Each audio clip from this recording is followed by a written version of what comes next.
15 personnes en Corée du Sud ont été blessées, dont 2 dans un état grave, après que 2 avions de chasse ont accidentellement largué 8 bombes dans un quartier civil lors d'un exercice militaire de tir réel, ont rapporté les médias locaux.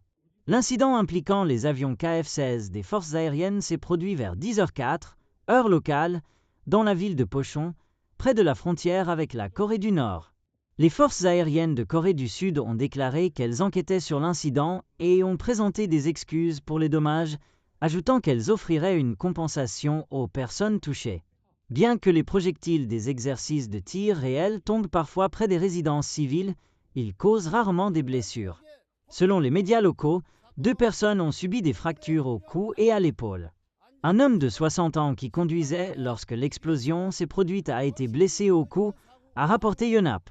« Je conduisais quand j'ai entendu une explosion », a-t-il déclaré. « Quand j'ai ouvert les yeux, j'étais dans une ambulance. » Le KF-16, l'avion de chasse de la Corée du Sud, a anormalement largué 8 bombes Mk-82.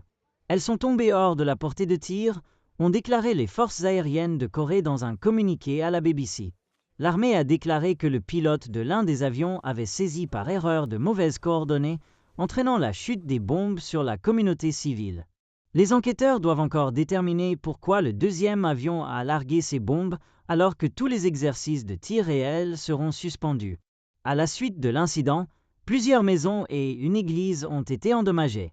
Des images publiées dans les médias locaux montrent des fenêtres brisées dans un bâtiment et le toit endommagé de l'église.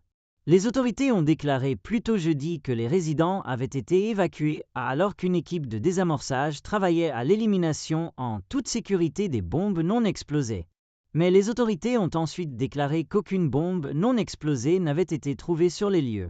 Le ministère de la Défense a déclaré que l'entraînement était lié à un exercice conjoint avec les forces américaines. La Corée du Sud et les États-Unis effectueront des exercices combinés du 10 au 20 mars, les premiers depuis le retour du président américain Donald Trump à la Maison-Blanche. Lors d'un autre exercice conjoint entre la Corée du Sud et les États-Unis en 2022, les troupes ont lancé un missile balistique à portée courte qui n'a pas fonctionné et s'est écrasé sur un terrain de golf dans la base militaire. Bien que la tête n'ait pas explosé, elle a néanmoins provoqué un incendie et de la panique parmi les résidents environnants.